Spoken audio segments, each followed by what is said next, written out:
अब हम लोग पढ़ेंगे एलिमेंट्री टिश्यू। टिश्यू क्या होता है? टिश्यू होता है सेल ग्रुप ऑफ सेल्स, यानी सेल्स का एक समूह जो होता है वो होता है टिश्यू। ठीक, जिनका स्ट्रक्चर और फंक्शन लगभग समान होता है। ठीक, टिश्यू की स्टडी हम जिस विभाग में करते हैं उसे हिस्टोलॉजी कहते हैं। ठीक, बॉडी में मुख्य 4 प्रकार के टिश्यू पाए जाते हैं, जिनको उनके shape, size, type of cell, ठीक, उनमें उपस्थित मैट्रिक्स और एक्स्ट्रा सेलुलर स्पेस के आधार पर बांटा गया है। ठीक, हर टिश्यू का काम अलग होता है और बॉडी के अंदर होम्योस्टेसिस और सर्वाइवल को मेंटेन करना होता है।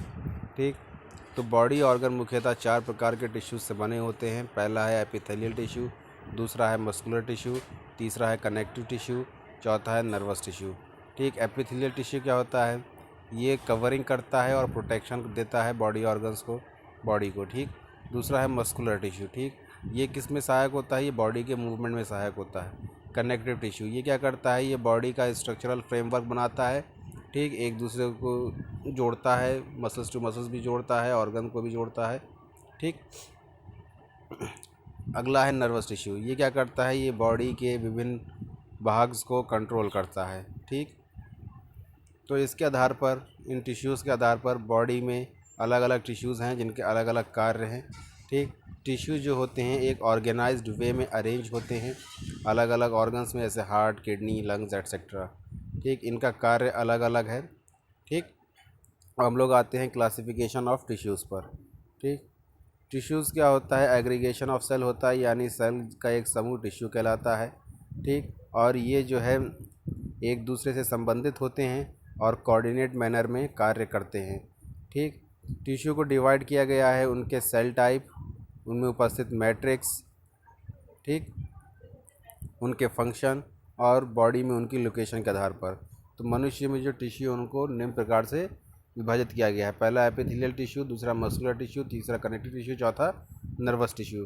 ठीक, तो ये क्लासिफिकेशन आपको लिखना है। ठीक, अब हम लोग आते हैं फंक्शंस पर। तो इसका पहला फंक्शंस क्या है? Secretion of chemical substance. तो जो टिश्यूज़ होते हैं वो कई प्रकार के केमिकल सब्सटेंस सिक्रीट करते हैं, जैसे एंजाइम, हार्मोन्स और लुब्रिकेटिंग फ्लूइड्स। दूसरा है रिडक्शन ऑफ फ्रिक्शन। ठीक, तो जो ह्यूमन सर्कुलेटरी सिस्टम है, ह्यूमन में जो वेन्स, आर्टरीज जो सब पाई जा रही हैं और उसमें जो ब्लड बह रहा है, तो इन सब कारण फ्रिक्शन भी होता है। ठीक, तो ये जो हमारे टिश्यूज़ होते हैं उस फ्रिक्शन को कम करते हैं, जैसे जो स्मूथ मसल टिश्यू होंगे, ठीक, ये सब जो है फ्रिक्शन को कम करते हैं। ठीक, उसके बाद आता है प्रोडक्शन ऑफ बॉडी हीट। तो जो टिश्यू हैं वो बॉडी में हीट बनाते हैं, प्रोड्यूस करते हैं और बॉडी का फ्लूइड बैलेंस को भी मेंटेन करके रखते हैं। दूसरा आता है एसिड बेस बैलेंस। ठीक, जो हमारी बॉडी के लिए जो एसिड बेस बैलेंस जो ज़रूरी है, ठीक, मसल्स के अंदर, ठीक, तो उसको ये बना के रखते हैं। ऑक्सीजन कार्बन डाइऑक्साइड का आदान प्रदान भी इनके अंदर बना रहता है। ठीक, उसमें ये सहायता प्रदान करते हैं। अगला है स्ट्रक्चरल सपोर्ट। कोई भी टिश्यू है, कोई भी ऑर्गन है, ठीक, टिश्यूज़ का बना होता है, तो किसी भी ऑर्गन के स्ट्रक्चरल सपोर्ट के लिए टिश्यूज़ की आवश्यकता होती है।